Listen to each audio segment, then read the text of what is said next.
All right, thank you. And in addition to those online, I have in my office sharing this wonderful experience on a Thursday morning with me, Dr. Carolyn Belcher, Dr. Jared Flowers, and Miss Kathy Knowlton as far as attendees. All right, it's 9 o'clock, and I'll call the Scienid Management Board meeting to order. Welcome and good morning to everyone. For our friends on the call who may have experienced some wind and rain this week, I hope you have fared well and are recovering quickly. First order of business is approval of the agenda. We are primarily here today to listen to the Dr. Jason McNamee show with risk and uncertainty, and then some discussion about red drum in that. Is there any additional items to be added to the agenda? Hearing none, we'll consider the agenda approved as is. We also received a copy of the proceedings from this past August. Does anybody have any additions or corrections to the proceedings? Hearing none, we'll accept the proceedings as presented. Next on the agenda is public comment opportunity. And I can't see hands, so Tracy handles all of this. Tracy, are there any members of the public who would like to comment on anything outside of the agenda? I currently see no hands. Excellent. I love it moving along smoothly. Okay, so next, Jason, Dr. McNamee is going to provide us with a review of risk and uncertainty, and then Janita is going to follow with a discussion on red drum inputs to that risk and uncertainty tool. And it should take us about an hour and a half, 2 hours. So get your coffee, sit back, relax, and Jason, it's all yours. All right. Thank you very much, Mr. Chair. Good morning, everyone, and thanks for making some space for us today to talk to you a little bit about the risk and uncertainty work that we will be undergoing with red drum as that assessment comes out. So next slide, please. Okay, just a quick little background, talking a little bit about where we're at with the risk and uncertainty decision tool and how this will kind of play out for red drum. So the risk and uncertainty decision tool, it incorporates a variety of information related to risk and uncertainty. And so there are these technical inputs that are in the tool, and we'll go through those in great detail here as we're going through the slides.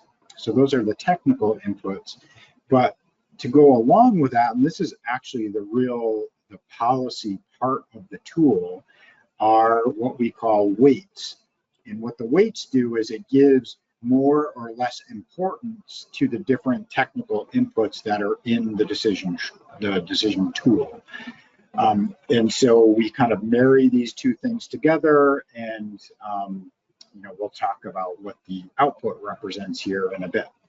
So we take these weighted inputs, these weighted technical inputs, and it gives us, in the end, a probability of achieving some management target. So an example would be you have some probability of achieving your F target. So we can then take that recommended probability, and we can use that with projections to develop management options in this really kind of transparent and informed way. And so the graphic at the bottom of the slide here is just represents the process, kind of a really simplified version of it. So you've got the board up, let's say top left-hand side there. The board is going to be responsible for setting the weights because it's your policy that we're implementing here. And that's what we're going to spend our time on talking about today. So the board sets up the weighting. The technical folks, both the economic and social science folks, along with the fisheries technical folks and the advisory panels, they provide input into the technical inputs. The board can also adjust those if warranted. If somebody really objects to how something was characterized by the technical folks. They have that control, but the idea is that information generally isn't controversial. It's coming out of the assessment. I mean, it might be controversial, but it's coming out of the assessment. It's a number that gets kind of plugged in. When we get into the social science and the economic stuff, there may be a little bit more to think about there. But long story short, the technical inputs will be put in by your technical folks. Those get married with the weighting, run through the decision tool, out comes your recommended probability. And then the kind of little feedback loop on the left-hand side of the slide there just indicates that, this process is dynamic and it can evolve over time. Next slide. So I think you went one too far. There. So, or maybe I covered this already. So we have the weightings. Those are the focus for today's discussion. It's that red box there on the left-hand side of that same graphic. And the idea will be that you all will take a survey. It's going to be sent out. We'll talk more about that here in a bit, but you'll get a survey. You're going to take that survey and we're going to synthesize that and bring it forward at the annual meeting for you all to look at. Next slide. Okay, so the technical input part of it, this is things like the current status of a component of the biology, the ecology, the fishery. Again, these are scored by the technical committee or the committee for economic and social science. And then there's additional board and advisory panel input as needed. And so one way to think about this is a stock status technical input would be the probability that overfishing is occurring, so that would get plugged in. And then another example is a management uncertainty technical input. Could be a score of, so this is going to be like on a Likert score or Likert scale type of a thing. So for management uncertainty, we could put in a score of 5, which means there's a lot of management uncertainty. And that would be due to something like illegal fishing activities. I'm not saying this is the case for red drum. We're just giving you an example of what these different components mean. So those are the technical inputs. And then the weightings are how important each of the technical inputs are to the board in the context of your risk considerations. So this is your policy. So it's based on the board preferences. And as an example, if the board considered stock status to be twice as important as management uncertainty, you could weight the stock status component twice as much as the management uncertainty component. So you get to implement your, the things that you feel are most important for this specific fishery.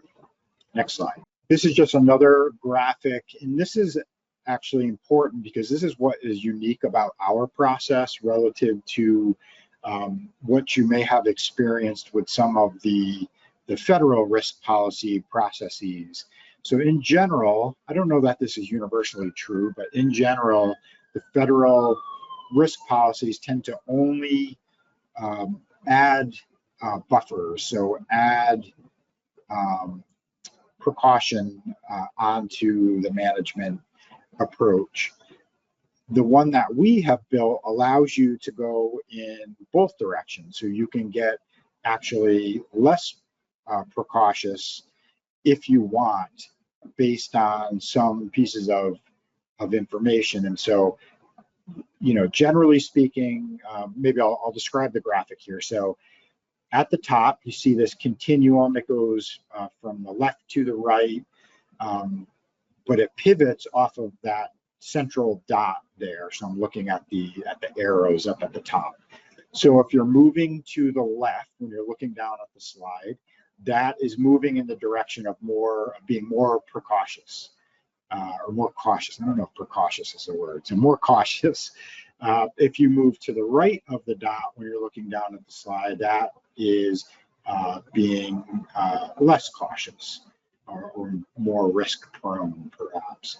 The middle is the default, which just to keep things simple here, we'll call that at 50%. So often that's kind of like our starting point. In fact, Magnuson, which we're not bound by here, but in the Magnuson context, and you may be familiar with this from your federal interactions, it can't be less than, you can't have less than 50% probability of achieving your target. And usually, that's your starting point. So we'll use that as our starting point here as well. Then if you look at these, the colored arrows as you go down the list, those are the different technical inputs. And you can see most of them would push you in the direction of being more cautious with your management. However, you see at the very bottom, some of the socioeconomic elements that are in here, and there are 4 in total, 2 for commercial, 2 for recreational. A component of those push you in the other direction. So in other words, you could end up in a situation where you would be less cautious than that 50% if you had high risk to fishing communities, for instance, or high economic impact. So this is pretty unique with the process that we have created here. Next slide.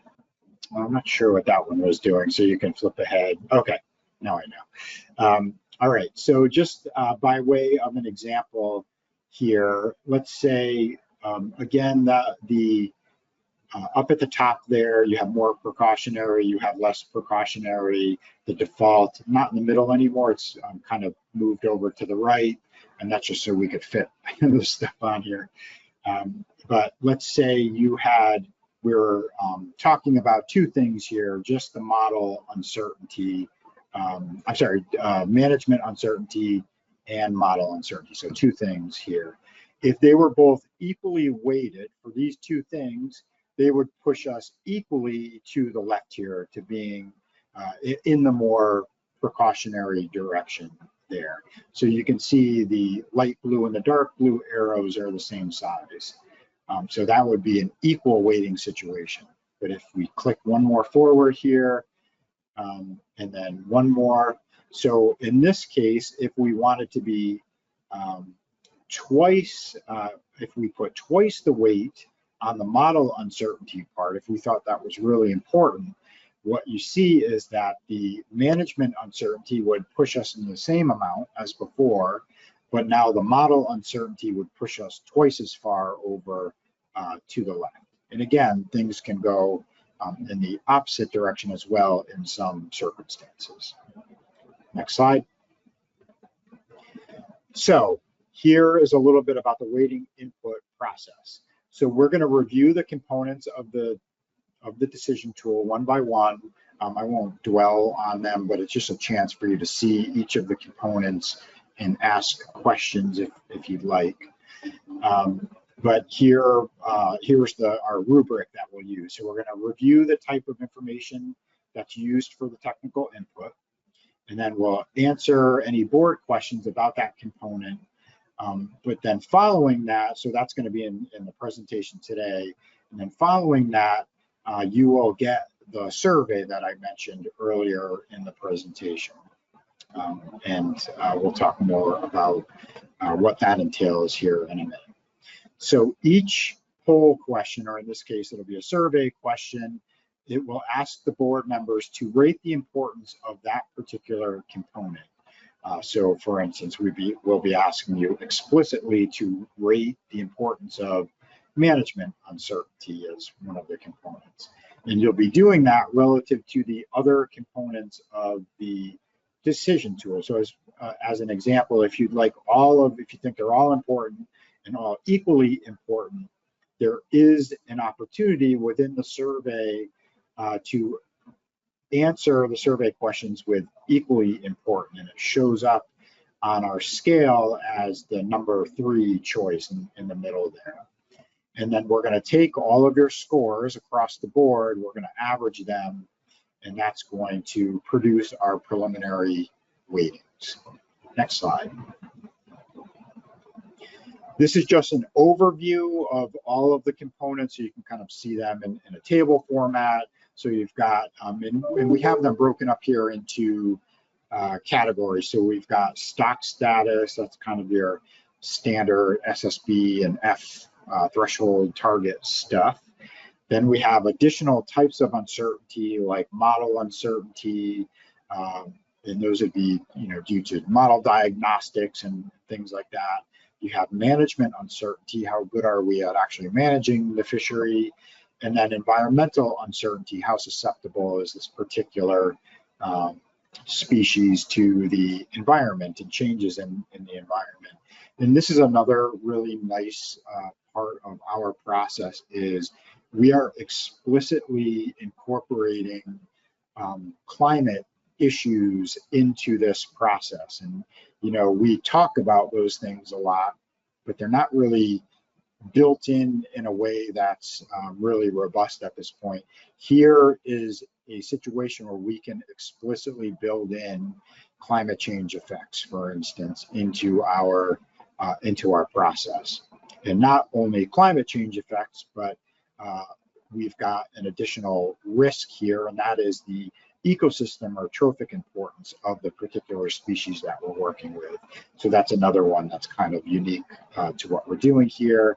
And then finally, we have short-term and long-term socioeconomic effects for both commercial and recreational fisheries. Again, another really nice and unique part of the tool that we've developed. Next slide. All right, so here's the part where I'm going to start going one by one through the different components here. Now, for the red drum situation, you have two stocks, and so the way the survey's split up is you'll have it's New Jersey through North Carolina as one set of questions, and then South Carolina through Florida as the second set of questions. So it's kind of like double duty for you folks in answering these questions. And I don't know if there are if there's uniqueness to the different stock areas, but we've provided you with that flexibility to kind of build that. If there are differences between the two stock areas, you can build that into your the way that you do the weightings, which is kind of cool. But I don't have that here. We don't need to do that for this part. So just keep that in mind. In the survey, you'll see the ability to answer for both stock units, but not here in my presentation. I'm just going through kind of the bare bones components. And so what I'm going to do is I'm going to stop after each slide here and just see if folks have any questions. And so I'm hoping Tracy or somebody can help me if there's, I can't see the hands. So I'm hoping somebody else can help with that part, but I'm happy to answer any questions. Okay, next slide.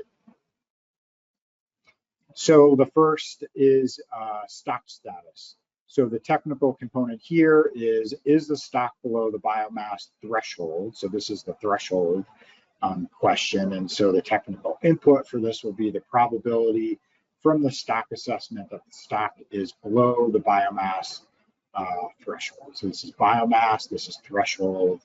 And the weighting question that you will see in the survey is relative to the other components of the decision tool, how important is whether or not the stock is below the biomass threshold to you, and then you can see the scale there.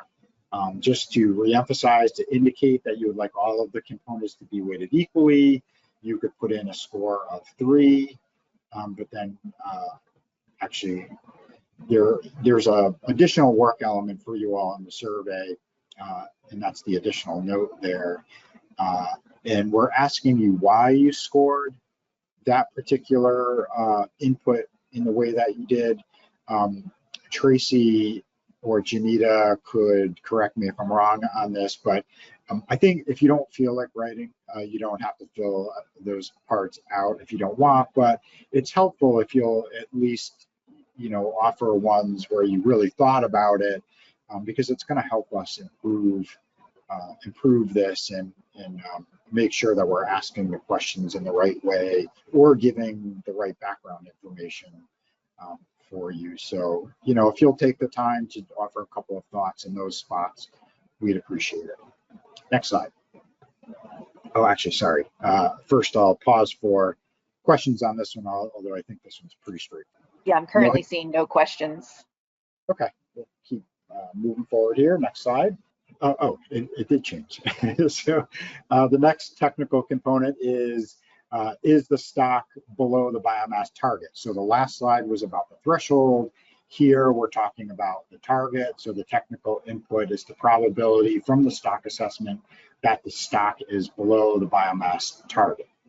The question that you'll get is relative to the other components of the decision tool, how important is whether or not the stock is below the biomass target to you, and it's the same scale as the last slide. So pause there, see if there's any questions. I am seeing no questions at the moment. Okay, let's keep moving on. Next is about fishing mortality, same structure here. So maybe I'll go threshold to target and then take questions there. So here it's about fishing mortality. Is it above the threshold? The technical input will be the probability from the assessment that fishing mortality is above the threshold. The question, again, relative to the other components of the decision tool, how important is whether or not the fishing mortality is above the threshold? Same scale as before. Next slide. Same thing for the target, all of the same information here, but in this case, it'll be the technical input is the probability from the assessment that the fishing mortality is above the target as opposed to the threshold. So any question on the fishing mortality ones? Hey, Jason, it's Yep. Tony. Just a quick, not necessarily for the fishing mortality, but I just want to make sure I'm remembering this correctly. So, because I did get a question, each commissioner gets to fill out their own questionnaire, right? For the overall process, or does it by state? No, I think, well, Tracy and or Janita or Katie can correct me if I'm wrong, but I think everybody is going to get the survey and can individually take the survey. So it will be by board member. It should only be board members. Right. Yeah. Okay, thank you. That's it. Yep. And I should say full board members, like all the partners, anybody that is on the board gets to take it. Yes, exactly. Andy has, sorry, Go go ahead. Sorry. Andy had his hand up as well. Yes. Yeah, for clarity with the biomass and fishing mortality questions. So presumption here is with this question, for example, fishing mortality would be above the target but below the threshold, so in between the two. Is that correct? Or are you just saying above the target because it could be a little above? Yeah, so in the case of fishing mortality, you've got so you're going from the bottom up, right? You've got your target first and then your threshold. And so you've got an opportunity to, if you're okay with it being above the target but not the threshold, you could weight it accordingly. If it's above the threshold, that might give you more concern. So you might weight that one, higher than the target. So yeah, you've got both questions. Erica has her hand raised. Thanks. Jason, is this intended to be generic for the risk and uncertainty tool, or is this supposed to be specific to redfish? And the reason why I'm asking is the board does not set thresholds and targets for F for redfish. So can you help me apply this to this specific fishery? Yeah, so I'll answer your first question. It is specific to red drum. So that is how this is built. So the tool itself, the questions are the same across species, but how you weight the tools and obviously how the technical inputs get done are specific to the species. I'm looking for help from Tracy or Janita or Katie with respect to how this applies to red drum, whether maybe it's only the threshold for this one. I'm not sure how that is set up. Yeah, this is, oh, sorry, go ahead. Oh, go Katie. Go ahead, Katie. You go. Yeah, I was just going to say, great question. I think at this point, we're collecting this information from more of a, theoretical standpoint about how you feel about the red drum fishery and these factors. And the tool is designed that if a factor does not apply, we can remove that or zero that out from the tool. So for example, if we do not have a fishing mortality target or threshold, that will be removed from the final score. You guys can still put that information in to say it would be important for me to consider how high, where that F is if we had that information. But since we don't, we'll remove that from the tool, but we'll just sort of have that information going forward. For example, if we are able to develop a model that does have an F target and an F threshold, then we can have that sort of weighting information to go forward with. But at this point, if we're missing a specific component of that tool, it would be removed or zeroed out. So for example, in this case, are we missing, are we missing a target? Are we missing a threshold? We can fold that maybe into model uncertainty or management uncertainty if we would like, but we can zero those out. Or similarly, if you have a species that does not have a commercial fishery, you could remove that socioeconomic component, etc. So we'll go through and fill everything out, but the parts of it that do not specifically apply to the species that you're working on, in this case, red drum, will be sort of zeroed out and removed from the tool and not count towards that probability in the end. But we're still interested in collecting this information in a standardized way. Does that make sense, Erica? I appreciate the explanation. Thank you. You're welcome. Any other hands? I'm seeing no other hands. Alrighty, next slide, please. All right, now we're moving on to model uncertainty. So the technical component here is how much model uncertainty is there. The input will be a qualitative score based on information such as these kind of assessment diagnostic things like retrospective patterns, sensitivity runs, model fits, things like that. So again, the technical folks will be populating that technical input, but what we're looking for from the board is for you to weight how important this aspect is to you. And the question that you'll get is relative to the other components of the decision tool, how important is model uncertainty, same scale that you've been looking at all along here. So pause for questions on that one. I am seeing no raised hands. Okay, next slide. And if you think of something after, like no problem if you want to bounce back. I'll keep us moving here for now. The next is management uncertainty.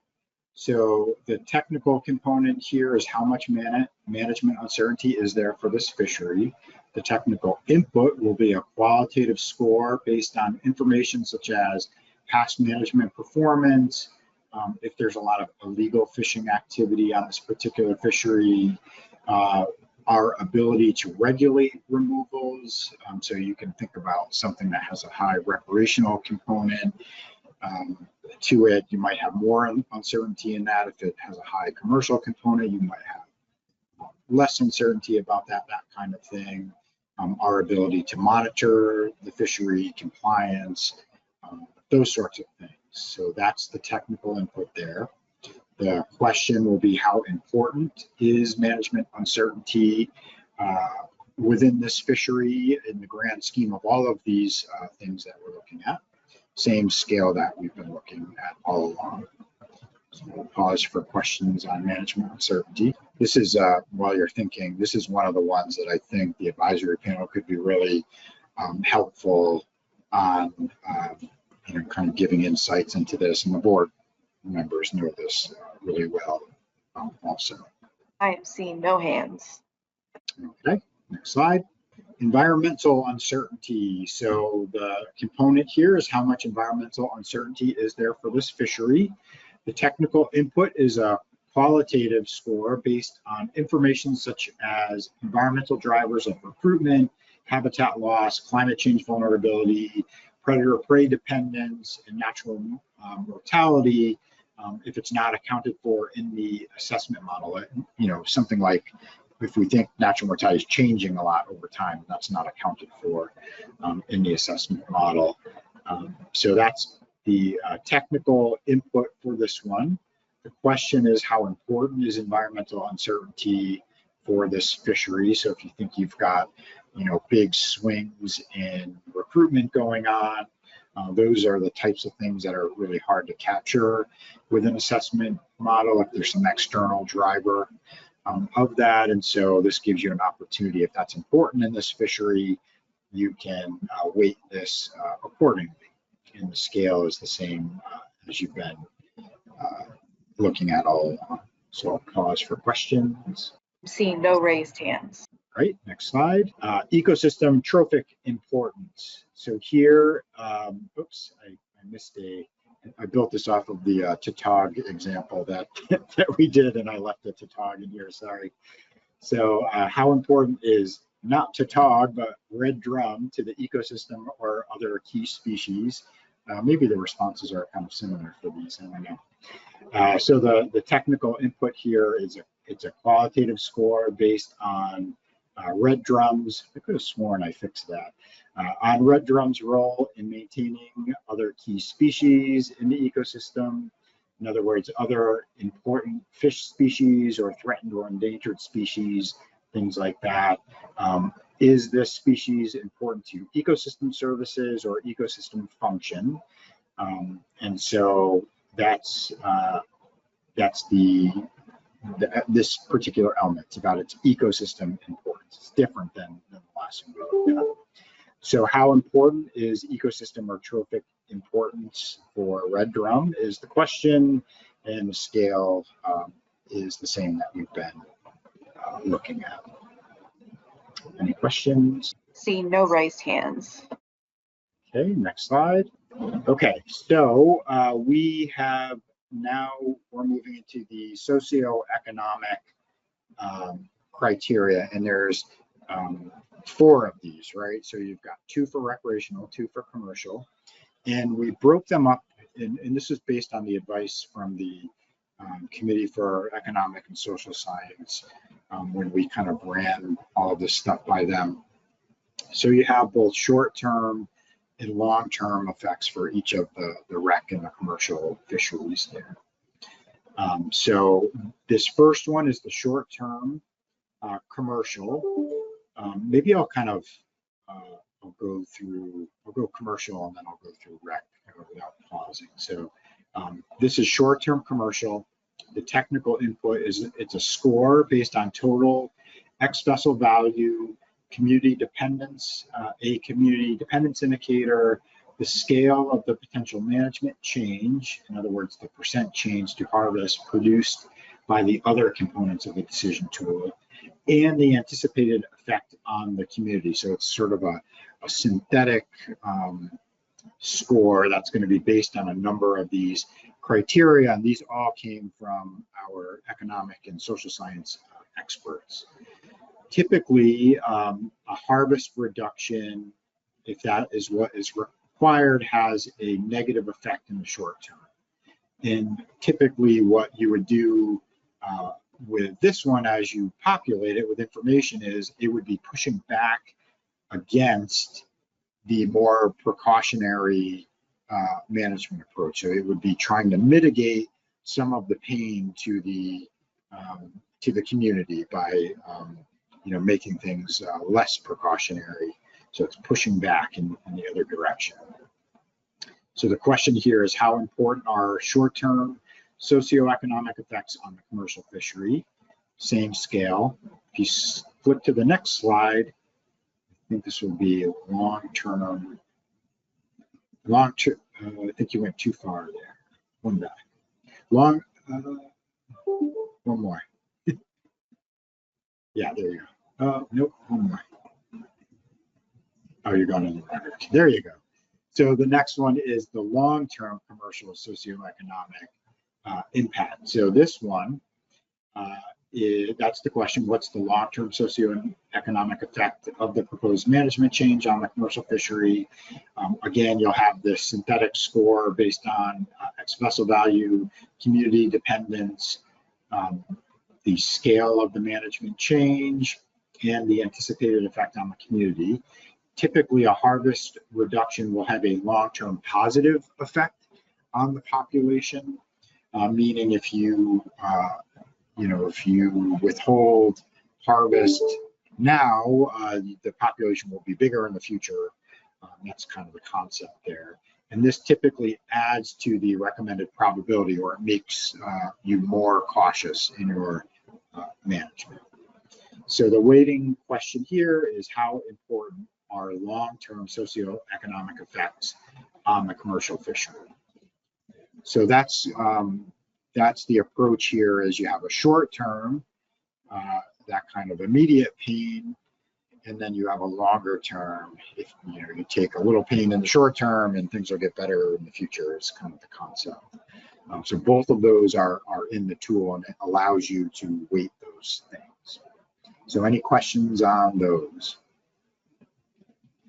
Doug has his hand raised. Yep. Yeah, hi, thanks. So Jason, I think I heard you say this really early on, but for the southern region where there is no commercial fishery, this question would not be in the survey, correct? Yeah, I think that's a good question, and thank you for that. So that's what Katie, or I think it was Katie that I was talking before, that's what she indicated is, we'll have you go through and kind of, work through all of these, but in the end, if there is no commercial component here, we can sort of, remove those. And that's the nice thing about the approach we're using, is there's this additive component where you can, add things in or remove them, and the tool still works. So yes, that would be removed if there is no commercial fishery. All right. Thank you. So the second part of that question then is for the northern region. There's only one state, I think, that has a commercial fishery, North Carolina, I think. So how does the survey, how is it affected by the fact that there's only one state out of 7 that have a commercial fishery there? Yeah, good question. So that's actually the nice aspect of the 2 stock units being broken out. So you'll be able to answer them separately in the survey. So that's one attribute. And then, yeah, it comes down to, I would think the way the board members can think about it is, if the commercial fishery, I don't know much about this fishery. So if it's one state and it's really small, maybe, that's how you kind of score these things with that in mind. So maybe it's more important that you think about the long term than the short term, seeing as how the fishery is so small. However, the folks in that particular state might feel differently about that, right? It's their folks, and they'll have that direct interaction with those folks, and so they might upweight that because maybe it's a really small community and it will have really detrimental effects to them, so they can upweight that. So their position will be to upweight that. In the end, we'll have a preliminary weighting, but you're going to review that as a board, and if that one, say, ranked or scaled really low as far as a weighting, they could plead their case to the rest of the board to make an adjustment there during that final vetting of the ratings. Ethan had his hand up first, I think. Yeah, if it does make you feel better, that Virginia does also have a commercial fishery for red drum, and between North Carolina and Virginia being the 2 states that primarily participate in this fishery in general on the northern stock, both of them do have commercial fisheries, and this is a relatively small in the grand scheme of things, but an active commercial fishery for both states. Right, right. So that's perfect. And you all have that insight and can, you know, make those weightings accordingly. Ben Dyer has his hands up. Yes, thank you. And this is more so not specific to Red Drum, but kind of looking at this tool moving forward and just kind of thinking steps down the road as we utilize it further. I'm pulling up and looking at the socioeconomic criteria in the Excel spreadsheet risk uncertainty tool, and it looks like so when they've actually y'all set thresholds for where that very low, moderate, depending on X vessel value, but it's for coast wide or region wide, I would assume. So we're looking at this when we're filling this out as individual managers. We're kind of, this is more of a question, I guess, in a statement. We're looking at this from the whole stock, because it says, you know, coast wide, and then it's actually the community dependence is a percentage of the top 10 communities for that region or coast wide. So we would need to know what those top 10 communities are for that region, and what percentage that is in ranking. Would that be the same for everybody if we're looking at it coast wide?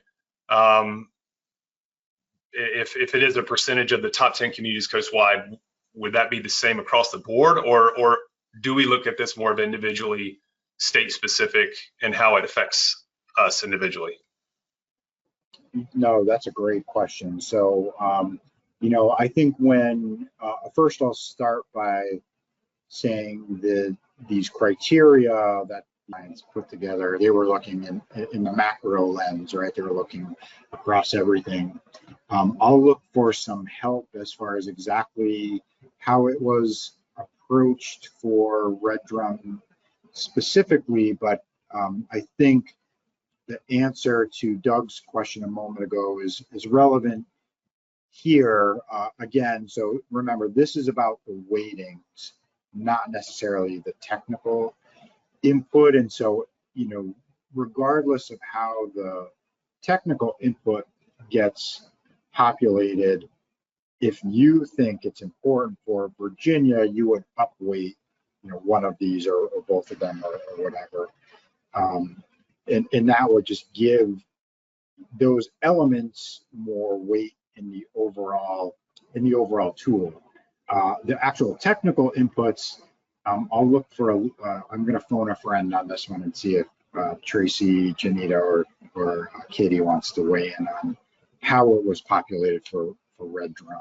I'm not hearing anything. Yeah, no, sorry. I was just going to say, I'm going to say just generally, I'll make a comment here, and then I'll look to Janita, who coordinated with the SES on this. This was done on a regional basis, so we have a score for the northern region and a score for the southern region, I believe, and so it is kind of like you can have a situation where as we were saying before, it's the community, if it's a small community, you know, a small overall regional or coast-wide, the community dependence could be low, et cetera. The effect at that sort of larger scale could be small, but what is going to like upweight it or downweight it is the part that the board is filling out in terms of how important it is. So I think as you go through this, you don't at this point need to worry about what the technical input is, and we are presenting you with sort of, you guys at this point don't know what the results of the stock assessment are. You don't know how these things have been weighted, and we kind of want to get your opinion, I would say, like in a vacuum almost, about like, you know, just not thinking about what the final answer is, but just thinking about how these things relate to each other and what is most important when you make a management decision in terms of what level of risk you're willing to accept, et cetera. But we will have the chance to go back at the board meeting to look at both the weightings and then to look at these kind of socioeconomic factors where, you know, as we've discussed in other cases, it can be hard to come up with, you know, a hard number on some of these questions because we don't have, you know, the socioeconomic data that we have doesn't fully capture everything that's important about that species, or doesn't fully capture the real economic value or impact on the community, just because, you know, we're still trying to improve our socioeconomic data. So as you go through and if you look at the score that the CES has provided, this is an area where the management board will have an opportunity down the road to kind of comment on and modify both the technical input and the weightings. So I guess, in the short term, you don't necessarily need to worry about what the exact score is, or how that was done for this survey. We'll cover all of that at the board meeting later this month and give you guys a chance to weigh in on it at that point, if that helps. And I don't know if Jeanita has anything to add in terms of what the CES specifically was looking at for red drum. Yeah, so that's a great question. As you all have noticed, this tool has a lot of moving parts. We have the TC, we have the CES, and then we have you all.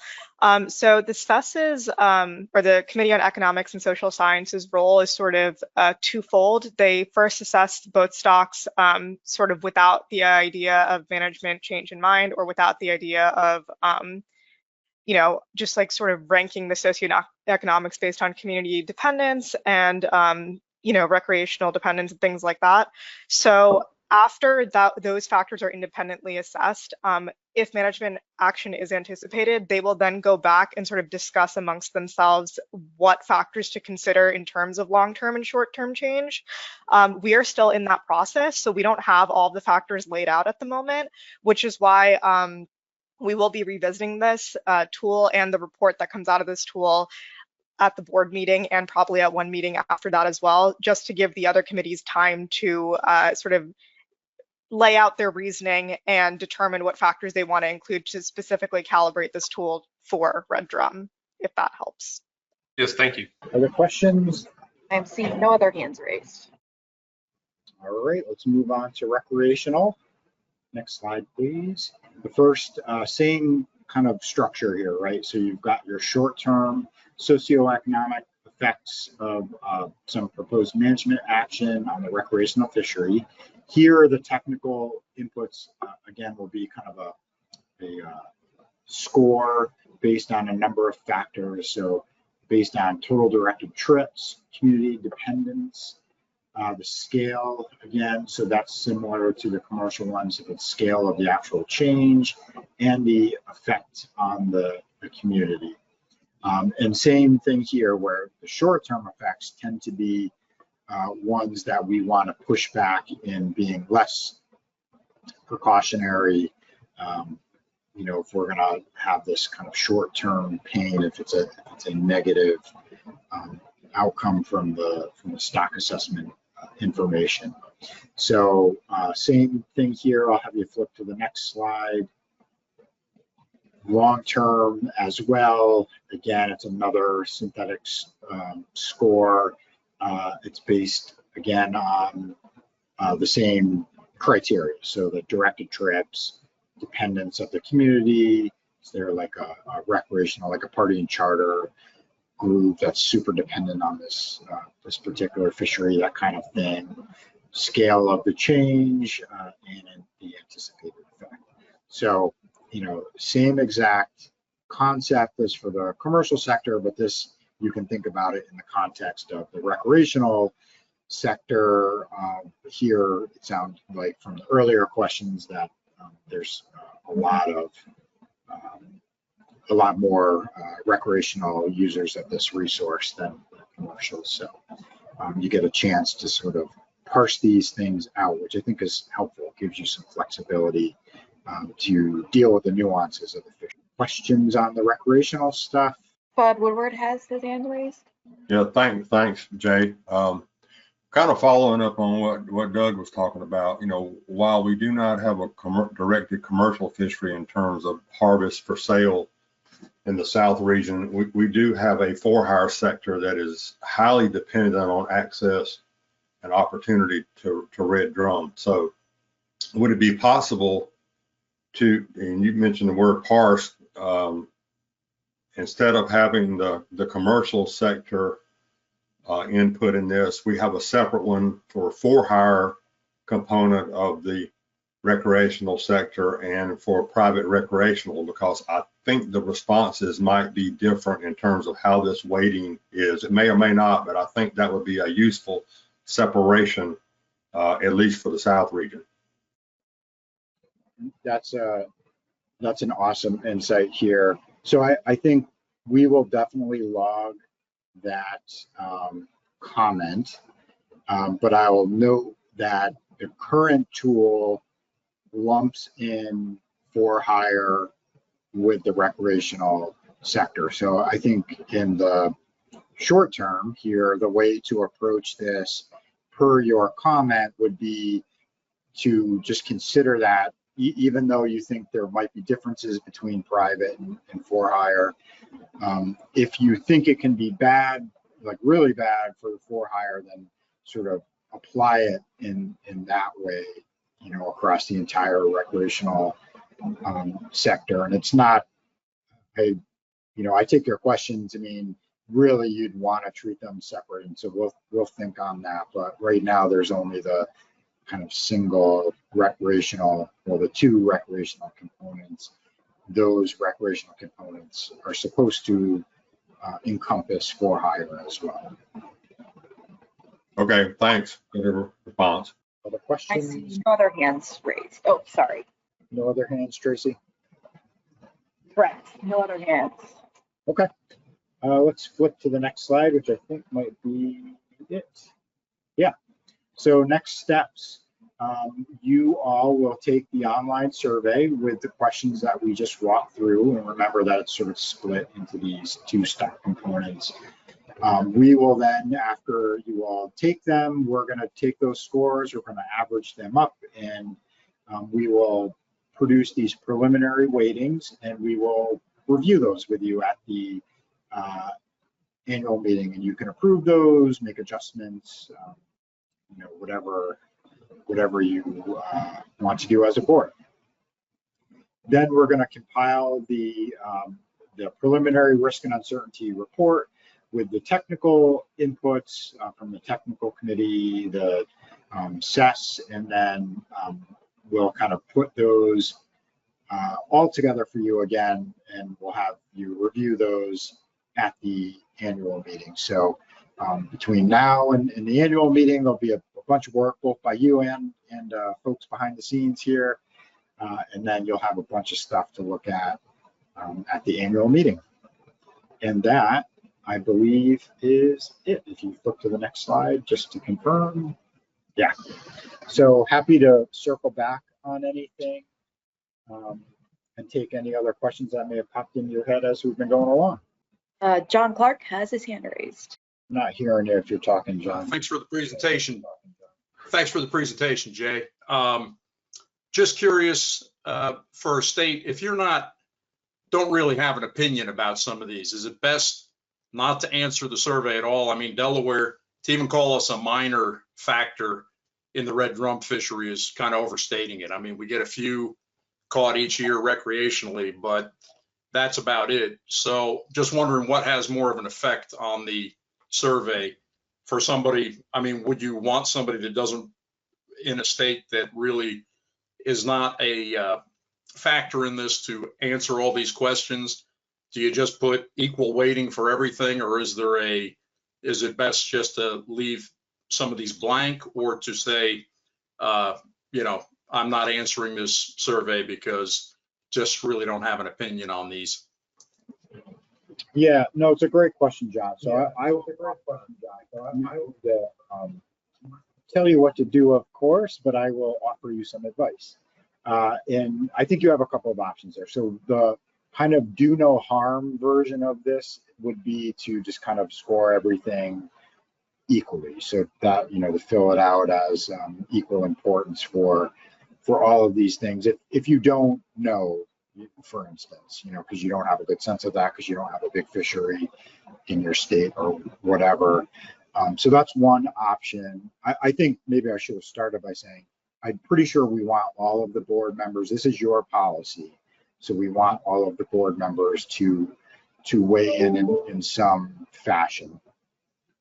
But so one way is to just equally weight them, and that'll kind of, you know, it's kind of a do no harm approach to it. And the other way to do it is to say, you know, maybe you don't have a vested interest in the socioeconomic stuff, but you learned a thing or two about stock assessments and biology and those sorts of things over the years, and so you might want to upweight those components relative to the socioeconomic ones or something like that. So I think you've got a couple of options there, but we really would like all of the board members to weigh in, because it is the board's policy. That's what this is supposed to represent. I'm sorry, Jay, can I jump in here just to maybe add one more thing to answer John's question? So one thing that I don't think was apparent from this is that there is an NA option on the survey. So if there's something that you're really not sure how it applies, or you're just not quite certain how to answer it because you don't have any experience with, say, I don't know, the northern stock if you're working out of Georgia, right? So if you do end up picking that NA option, we would encourage you to pick a score from 1 to 5, but if you're just really unsure and you pick that NA option, it will just give more weight to the scores of the other folks that scored that question. So in a sense, your vote will be counted by just giving more credence to other people's opinion for that question. So that is also another option you can take if you don't want to hit equally likely throughout the for those questions. Just something to keep in mind. Thanks. That's real helpful. Thank you. Yeah, sorry, I didn't realize there wasn't any. Okay, Tracy, do you have a question? Yes, Chris Savage. Yeah, thank you, Tracy, and thanks, Kay. I guess this question goes to the situation Eric asked about where we don't have maybe overfished and overfishing determinations for a stock, and if there isn't those risk and uncertainty factors, this don't work into the final assessment here.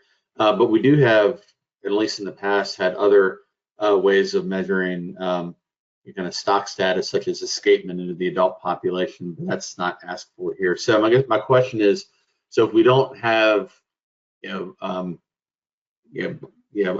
and overfishing determinations for a particular stock, how does that impact the overall risk and uncertainty score without the stock status metrics in there? Yeah. So thanks for the question, Chris. I think we've sort of talked about this in the context of data limited species, and so we've been that's on the radar. We've not really set those. We've thought about it a lot. I think in this case we were thinking we were going to have quantitative information from an assessment, so that's kind of the approach here. However, yeah, maybe some component is missing. We've indicated that in the end, you can think maybe in the future you'll have an assessment. So I think you should think longer term with this stuff. So if it were available, how would you feel about it? Kind of score it in that way. But if it doesn't currently exist, we can drop those out. So we've talked about that part already. But I don't know, I'm sort of dancing around your question a little bit, trying to think of a good answer. But I think, in a situation like that, I think we need to think about it a little differently for a data limited situation. And, I think we will go back and think more about that and offer some guidance on those situations. But Janita, Katie, Tracy, if anybody wants to jump in here, I just don't know this fishery really well, so that's why I'm kind of hedging. Yeah, I can jump in here real quick, and this is going back to Erica's question earlier, but Amendment 2 for red drum does include an overfishing definition, both target and threshold. And we will, they're technically in that document, there isn't any spawning stock biomass reference points, but in this upcoming assessment, we will be proposing some. So I would include more information in the email we send out, but that, at least for definitely overfishing, that is in Amendment 2, if that helps at all. Yeah, and just to, I think, build on what Jay was saying, which is that this is, we envision this as like, this is sort of like the first part of a larger risk and uncertainty policy where what we're ranking and then, you know, what comes out of this is really only applicable when we have a stock assessment model, essentially, that can do projections. So what comes out of this will be the probability that our management actions will strive to achieve, which means that basically when you're setting a quota, you're going to set it that has a specific X% probability of achieving your F target. Or, you know, we're going to have a rebuilding plan that has an X% probability of rebuilding by this year. And that X% probability is what's coming out of this tool.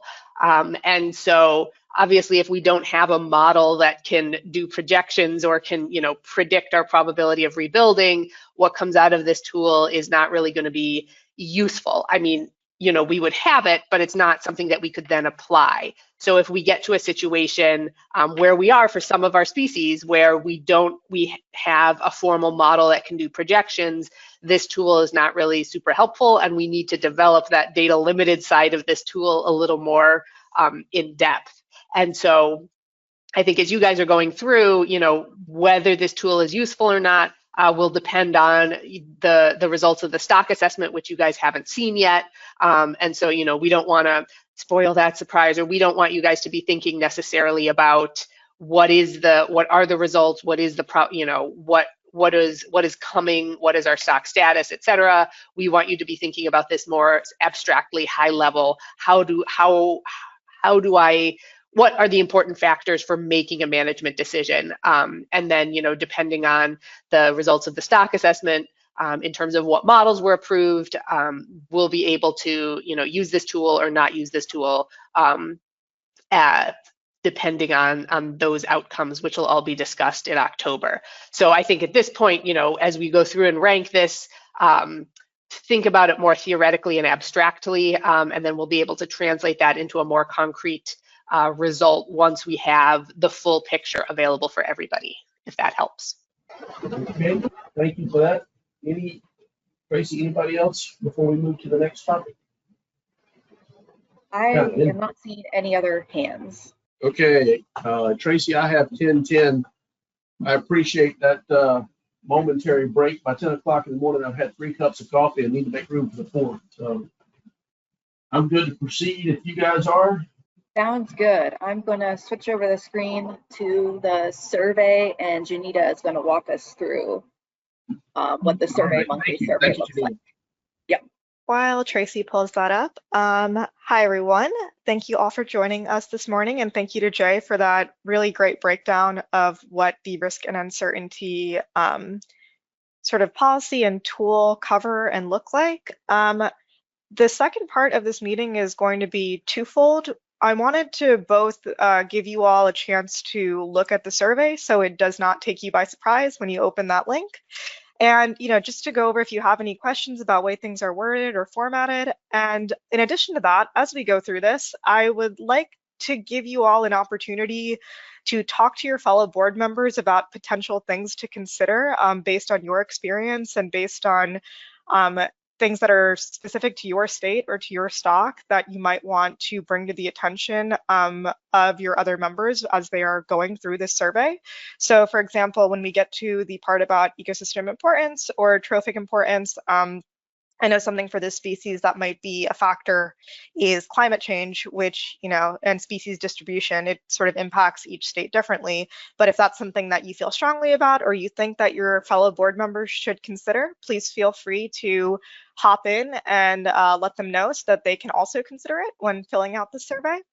That being said, I know that we just threw a lot of information at you over the last hour, and you might need time to digest this. So if you can't think of anything that you'd like to bring to the attention of the board, you can feel free to just sort of listen, and we will be reviewing all of your inputs as a group together during the annual meeting. And at that point, you will have the technical committee's inputs as well as the socioeconomics inputs as well. So at that point, depending on what the scores are, as a group, we can discuss the weightings and see if you'd like to make any changes after you have all of the information from the other committees and see the results of this survey. So with that in mind, I will pause at the end of each section just to give you all a chance to comment if you have any thoughts that are specific to Red Drum when it comes to that component. So looking at the survey here, this is just sort of the homepage. It kind of reiterates a lot of the information that Jay already talked about. It also gives an overview of sort of, if you rank certain aspects higher than the other, what that will mean for the precautionary approach that you may want to take in the future. One other thing, sorry, before I begin, is that I was brought to my attention a couple of days ago when it comes to the Commission's risk and uncertainty policy. A lot of the councils also have a risk policy, and for the most part, for the councils at least, those policies are fairly binding. As of right now, because red drum is sort of the first species that we are running through this fully, management action is anticipated for this species. We are sort of taking this as a trial approach. We sort of wanted to see what y'all's thoughts were on the process after we run through the weightings and get all of the inputs from the different committees and see what that final probability is. As of right now, that probability is going to be a recommendation to help inform management decision. It is not currently binding, but with that in mind, we'd like you to take this survey as if it were, just to give us a better sense of how well this process works and how useful it will be for you all. So, okay, with that in mind, going through the first page of this, we sort of have a breakdown of what Jay already told us, and then at the bottom there, it's a note that this will be filled out for both the northern stock and the southern stock. So New Jersey to North Carolina, and then South Carolina to Florida. So in the beginning, you'll just have your name and your email. Tracy, next. Okay, so the first aspect of this is stock status, and I feel like we've talked about this a little bit during Jay's presentation, but as you scroll through this, you'll notice that the first part of this section asks about New Jersey to North Carolina as it relates to biomass as well as fishing mortality, and you have an option to give your reasoning for what your ranking was in terms of importance. This reasoning is optional, but I would highly recommend that you all fill it out, even if you are uncertain about, the exact motivations behind why you picked a certain ranking for that factor. I just think that it will be really helpful when writing the report at the end of, after we have a probability, there will be a report that has all the justifications by the TC and the SES as well as you all to give a better idea of all of the reasoning that went into that final probability. So having that would be extremely helpful. So yeah, you have your 5 options, then you have NA, and Tracy, you can scroll down so the rest of the board, or so the board can see the rest of this page, where it also talks about the southern stock at the in the second half of this page. So with that in mind, does anyone have anything that they would sort of like to put on the table immediately for red drum when it comes to these two? I know we haven't seen the stock assessment yet, but if there's anything that you'd like your fellow board members to keep in mind when ranking for fishing mortality and biomass.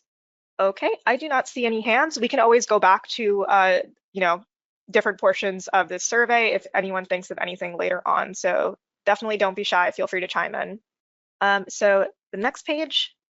Okay, so this is model uncertainty. Again, this is sort of related to the stock assessment, but I've listed the factors that were listed in Jay's presentation. So you have them as a reference. You have retrospective patterning, sensitivity runs, model fits, and things like that.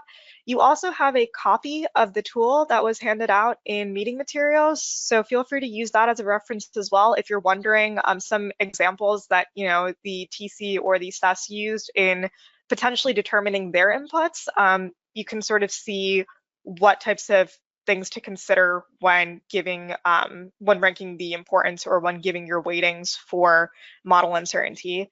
And as with the first part of the tool, we have New Jersey to North Carolina, so the northern stock, reasoning for that, as well as the model uncertainty for the southern stock and your reasoning for that.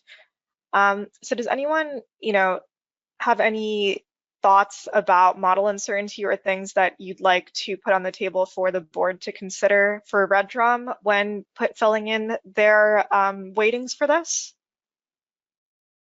And I know we have some members of the TC on the call as well, so if either any of you would like to maybe chime in, that would also, feel free. But okay, I'm not seeing any hands. That's totally fine. Like I said, we will be reviewing a lot of this as a group at the annual meeting as well. So next page. Okay, so this is the management uncertainty portion. Again, I've listed some of the factors that you might want to include when you are thinking about your weightings for each of these questions.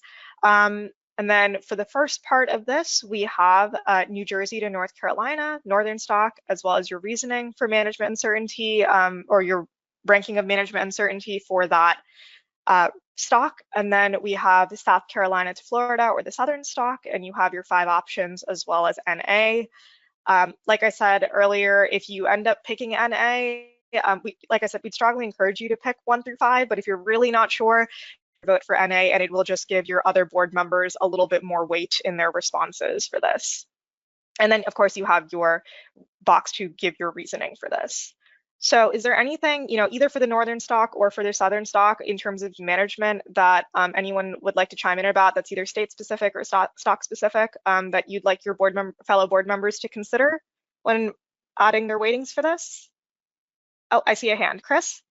Yeah, thanks, Kenita. Specific to the northern stock in terms of recreational catch estimates, although red drum are covered pretty well by MRIP in states where there's big fisheries and they're commonly caught.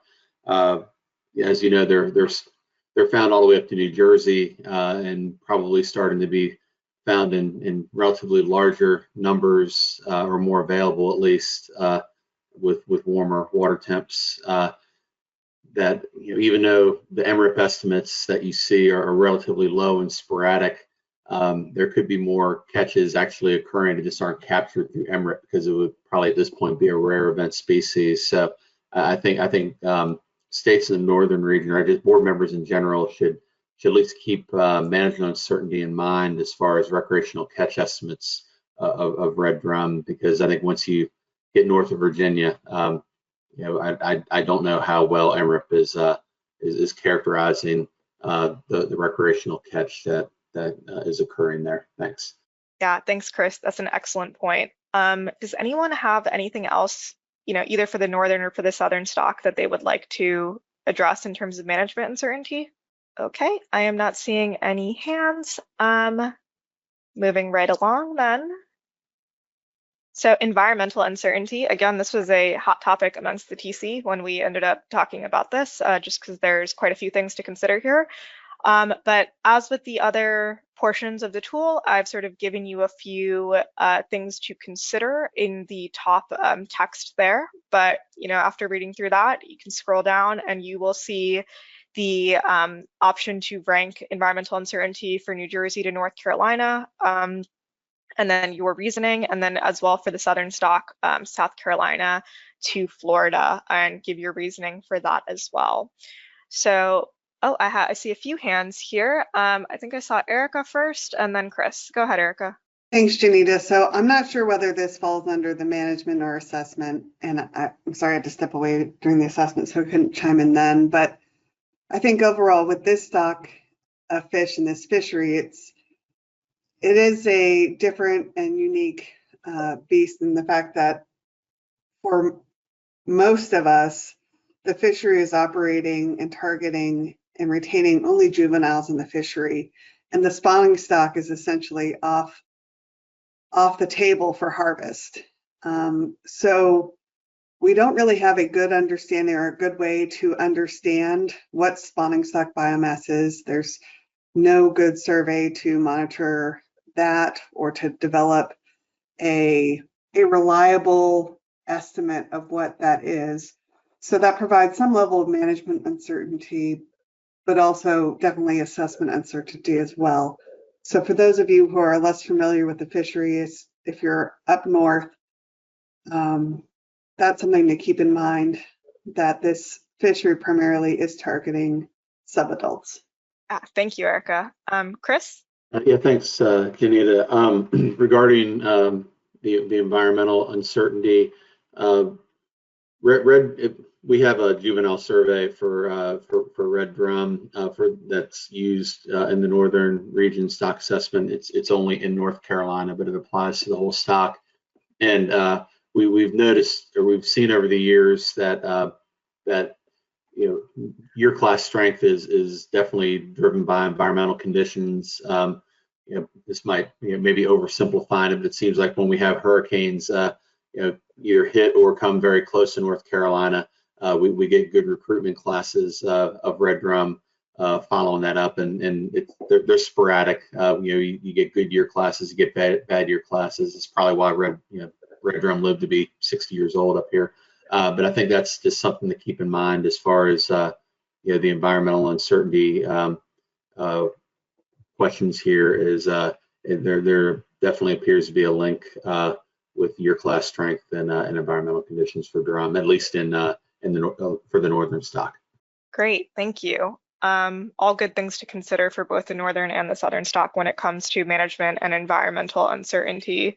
Does anyone have any other comments on or any other things to consider when it comes to the uncertainties we've covered so far, model, management, or environmental? Okay, not seeing any, so we can go to the next page then.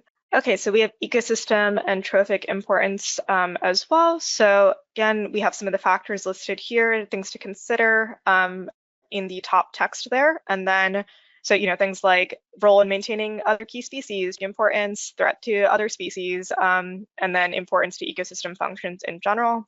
So if you scroll down, we can see we have the New Jersey to North Carolina questions, and then the southern stock, South Carolina to Florida. So does anyone have any things about potentially the biology or the trophic importance of this species that they would like the rest of the board to consider? Okay, not seeing any hands. So then I think we can move on to socioeconomics.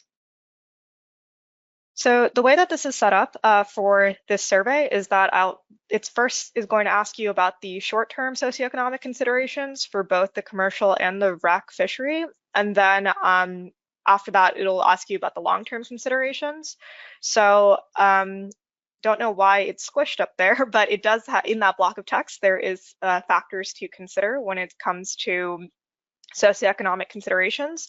And just as a reminder that we're technically not rating the impact of management change on socioeconomics, but more so rating the economic impact of being more precautionary when making any long-term changes.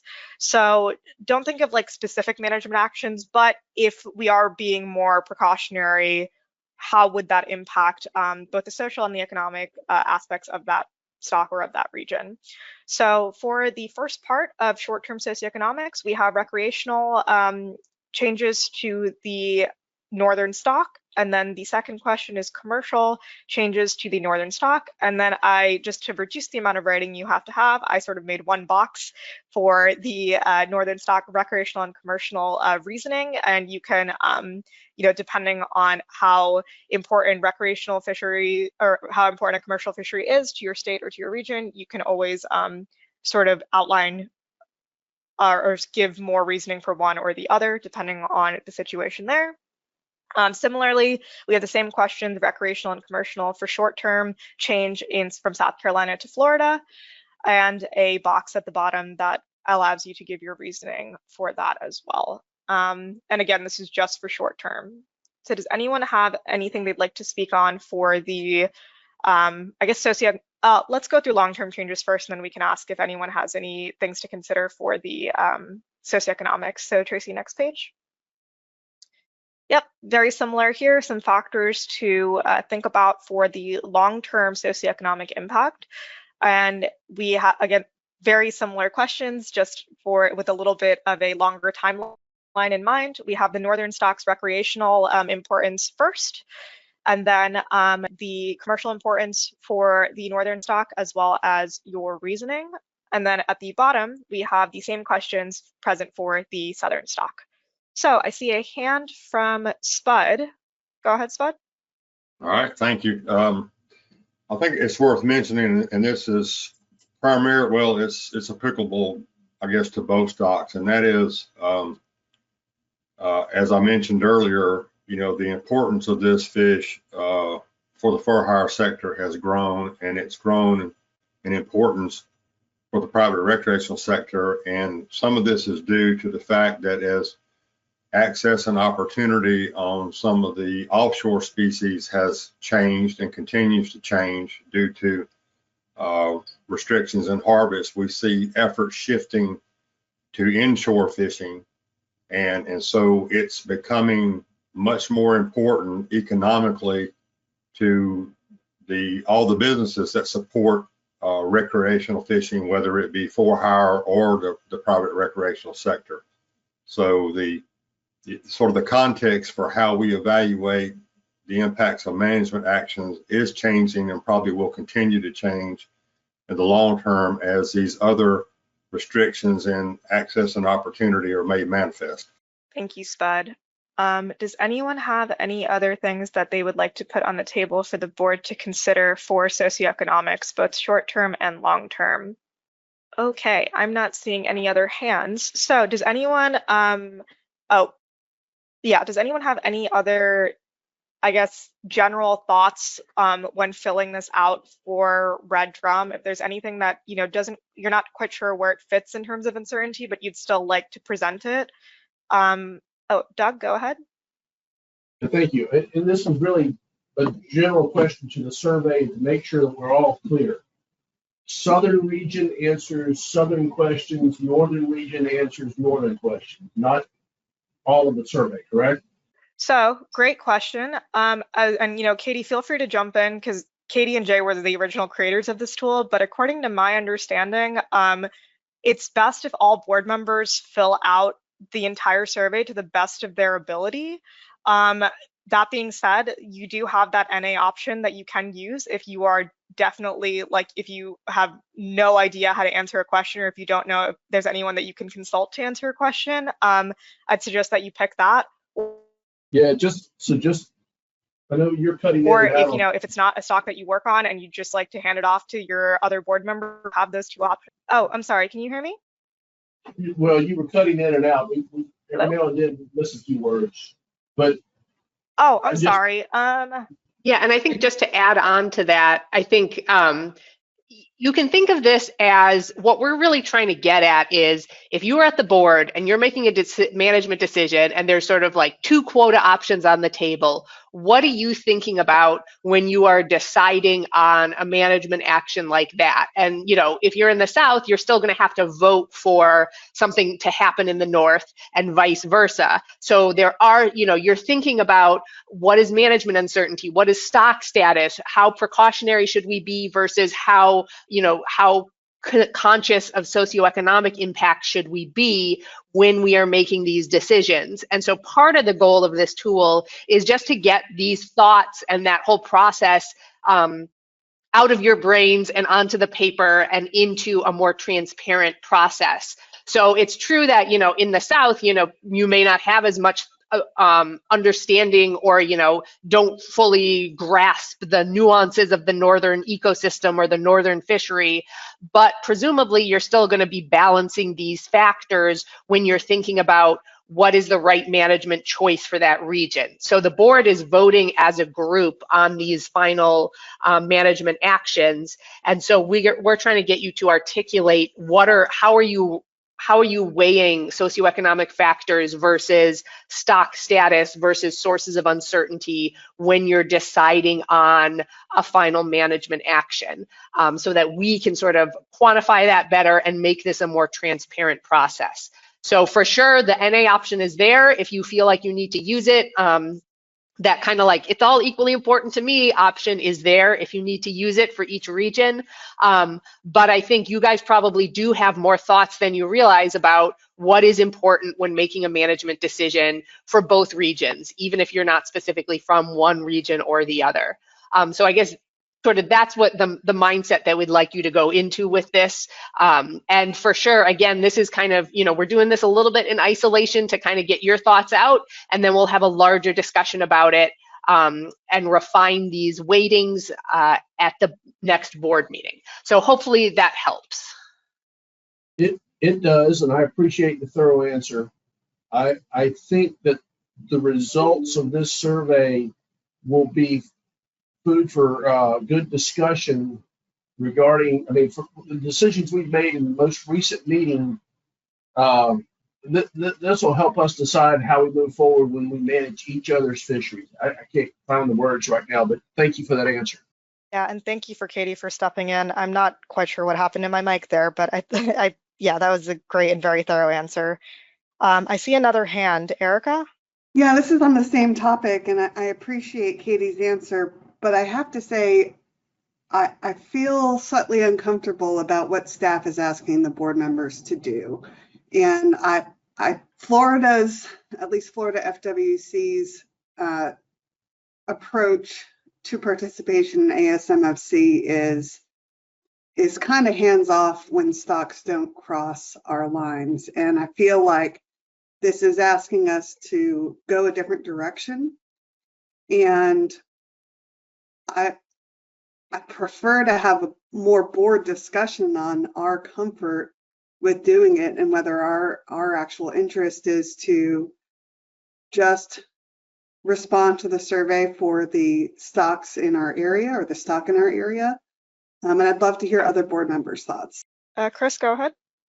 Yeah, thanks. Just speaking for myself, I plan on answering the survey questions for both stocks. I'm more familiar with the northern stocks, so I will probably take advantage of the the NA button for a couple of the questions for the southern stock. I mean, I kind of view this as some other species that have a wide range, but we have management decisions to make for a particular region that may not, or North Carolina may not be, but we all vote as a board for that. So it makes sense for the entire board to fill out this survey to the best of their ability for both stocks, regardless of what state they're in. Andy, go ahead. Yeah, and I would take a similar approach, right? There's certainly going to be things that I'll probably list as NA. I guess I'm thinking of this, there's difference between stocks. I'm not as familiar with obviously the northern portion of the stock, but the choices for kind of deciding risk and kind of how we would consider that, to me, would likely be fairly similar from one region to the next, with some obviously deviations between the fisheries. So, where I don't have obviously solid understanding or information, I'll just use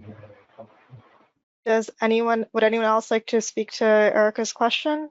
Janine, I think of Doug. Oh, yep, go ahead, Doug. Sorry, I didn't see that. Well, I'm sorry, my hand was still raised from the last time, but I guess we are going to have a discussion at probably executive committee or policy board over topics that may touch this. So we'll hold all this discussion until then. But it is discussion, and I hope that everybody kind of comes ready for that.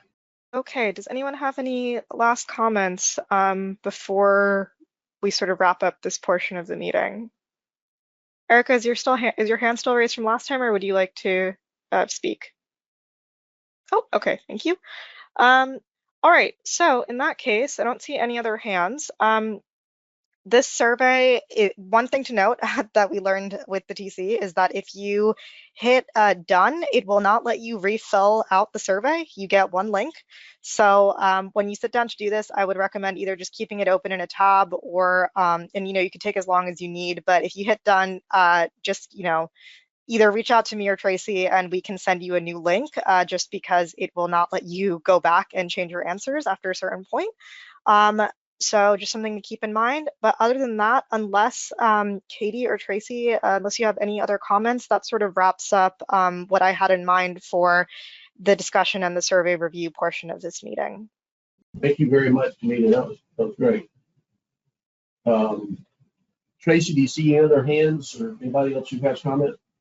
There are no other hands raised.